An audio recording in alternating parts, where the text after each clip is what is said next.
Olá pessoal, meu nome é Rogério Tenório, eu sou professor de inglês. Nesse ano de 2019 eu estou na função de coordenador estadual representando a Undime para a implantação da Base Nacional e o currículo de Sergipe. E nesse vídeo eu queria falar um pouco sobre processos de avaliação e especificamente falar sobre a avaliação por rubricas. Então, primeiramente eu queria trazer esse conceito para vocês do que vem a ser uma rubrica na avaliação. Eu vou colocando aqui os conceitos e algumas imagens na tela para ajudar vocês a entender melhor. Espero que vocês gostem do vídeo, e aqueles que acharem interessante, deixe o seu like, subscreva o canal e comente pra gente ir interagindo aí ao longo desse ano de 2019, tá certo? Então, primeira coisa, o conceito de rubrica. Rubrica são instrumentos que possibilitam uma avaliação para a aprendizagem, ou seja, aquela que coloca ênfase na participação ativa dos alunos, na identificação dos objetivos e na avaliação do processo. Então a rubrica ela serve para ajudar o professor e também os alunos a entenderem quais são os pontos de melhoria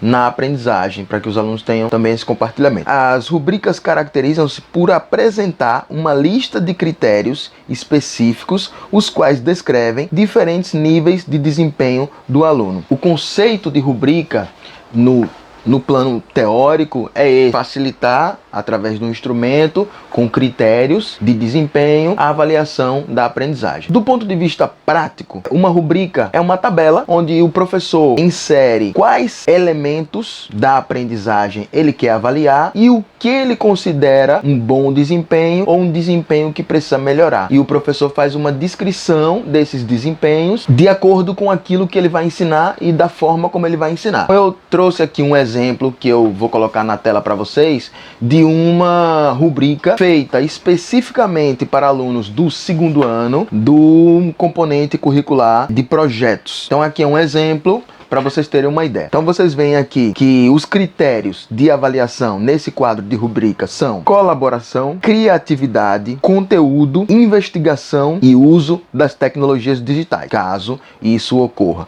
Então o que o professor aqui considerou como um ótimo desempenho em relação ao critério da colaboração? Como que o aluno vai ser considerado um aluno que teve ótimo desempenho? Então o aluno, sempre que ouço, aqui é a perspectiva do aluno nessa rubrica, importante, sempre ouço os outros, compartilho e me esforço em participar do grupo. Procuro manter as pessoas trabalhando juntas. Então, o professor vai observar se o aluno ele alcança esse desempenho, se ele consegue ouvir os outros, se ele consegue compartilhar, se ele é capaz de se esforçar para participar do grupo e se ele é capaz de manter as pessoas trabalhando juntas, que aí é um critério até de liderança em relação à colaboração. O que o professor vai considerar como um desempenho muito bom? Na maioria das vezes, ouço os outros, compartilho opiniões e me esforço para participar do grupo. Nesse caso, se o aluno alcançar esse desempenho, ele vai ser considerado como muito bom. O desempenho bom, a gente tem aqui, nem sempre ouço os outros ou compartilho opiniões. Preciso ser encorajado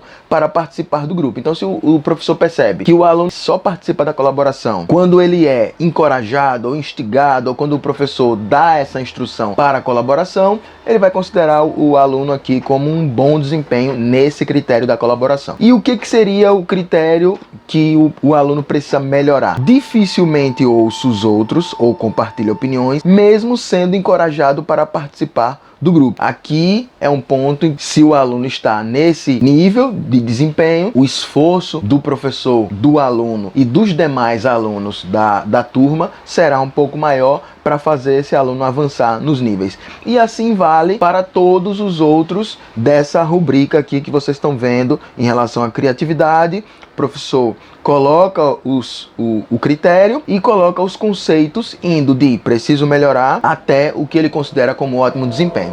É importante dizer aqui, como esses conceitos provavelmente serão compartilhados com os alunos, é importante colocar conceitos que não constranjam o aluno. A gente tem, por exemplo, no caso da prova SAEB e de avaliações externas, a gente tem uma gradação em relação à rubrica, aos conceitos, que se a gente colocar aqui, talvez seja um pouco mais problemático. No caso das provas externas, a gente tem os conceitos abaixo do básico, básico, proficiente e avançado. Quando o aluno vê que ele está no nível abaixo do básico, pode ser um pouco desanimador ou constrangedor para ele. Então é sempre bom a gente pensar em conceitos, usando expressões mais sutis, mais cuidadosas, para que o aluno, ao olhar o conceito, ele também seja encorajado a melhorar. Aqui o conceito foi muito bem aplicado, no sentido de que o nível mais baixo é colocado como preciso melhorar, para incentivar essa melhora. Agora eu queria dar um exemplo de uma rubrica nesse mesmo molde, mas para a língua inglesa, que é a nossa área. Eu peguei um recorte bem simples, utilizando a oralidade, ou seja, escuta e fala, muito básico, e vocês podem aí, na prática de vocês, modificar à vontade, pensar em outras possibilidades e aplicar de uma outra maneira. Aqui é só um exemplo, vou colocar aí na tela para vocês. A gente tem aqui os critérios de avaliação: listening e speaking, ou seja, escuta e fala. Nosso exemplo aqui, a gente colocou 4 critérios também: excelente desempenho, muito bom desempenho, bom e também o critério preciso, o conceito preciso melhorar. O que seria um aluno com um excelente desempenho dentro de um bimestre, ou dentro de uma atividade, ou dentro de um semestre? Essa rubrica aqui, ela pode ser utilizada pensando num período mais longo, num período de 1 ano, de 6 meses, ou num período bimestral, ou pode ser pensado numa sequência didática mais curta, de 2 semanas, ou até mesmo de uma atividade que vai acontecer, que o professor que você está planejando, e aí você pode estabelecer essa rubrica para fazer a avaliação durante o processo e depois ter um feedback mais específico para poder passar para os seus alunos, e também para pensar posteriormente quais ajustes precisam ser feitos na prática para que os alunos com desempenho que precisam melhorar sejam abordados de forma personalizada e individualizada. Então aqui o desempenho excelente, no caso da escuta, do listening, é se o aluno entende os textos orais e realiza todas as atividades. Então eu vou considerar esse aluno como de excelente desempenho. O que seria um desempenho muito bom? No nosso exemplo aqui, se o aluno entende o texto oral no todo ou em parte e realiza as atividades no todo ou em parte. Então o aluno, ele faz, mas sempre fica faltando um detalhe, ou na parte do input, daquilo que ele está escutando, ou fica faltando alguma coisa na parte do output, quando ele vai colocar numa atividade o conhecimento dele. O que seria um desempenho bom? O aluno entende parte do texto oral e realiza somente parte da atividade. Ele fica deixando a desejar, digamos assim, nos dois elementos, na parte da escuta e na atividade que o professor propôs. E aí a gente pode pensar numa atividade específica ou num conjunto de atividades que foi desenvolvido durante o bimestre ou o semestre ou durante o ano. E o que seria o preciso melhorar?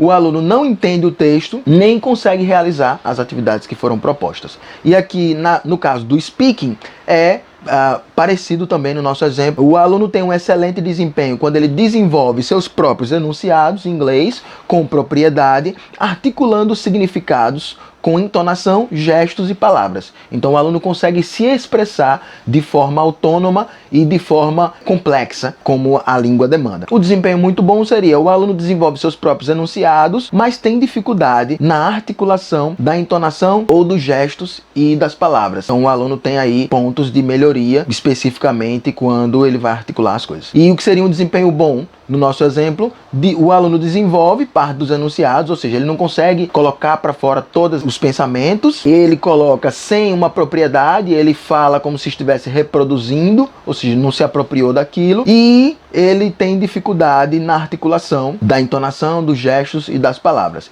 E o que seria um desempenho que precisa melhorar? O aluno não consegue externar seu pensamento, nem reproduzir outras falas. E aí, lógico, se ele não consegue fazer isso, ele não consegue articular entonação, nem gestos, nem palavras. Aqui é um exemplo de uma parte de uma rubrica, e aqui o professor pode, utilizando esse modelo ou outros modelos, pensar em outras coisas que ficaram de fora aqui desse exemplo, porque é um recorte pequeno para a gente tornar o vídeo mais didático. Aqui a gente pode adicionar critérios de avaliação para gramática, para leitura, para escrita, para o domínio do aluno em relação a conhecimentos interculturais, a questão do domínio com as novas tecnologias, as mídias digitais. A gente pode utilizar a rubrica de avaliação para infinitos fins. O que eu recomendo para vocês é dar uma olhada na Base Nacional Comum Curricular, dar uma olhada no currículo de Sergipe, especificamente nas unidades temáticas da Base Nacional Comum Curricular e do Currículo de Sergipe, porque vocês podem ter ideias bem interessantes de como elaborar ou o que colocar como critério de avaliação nas rubricas.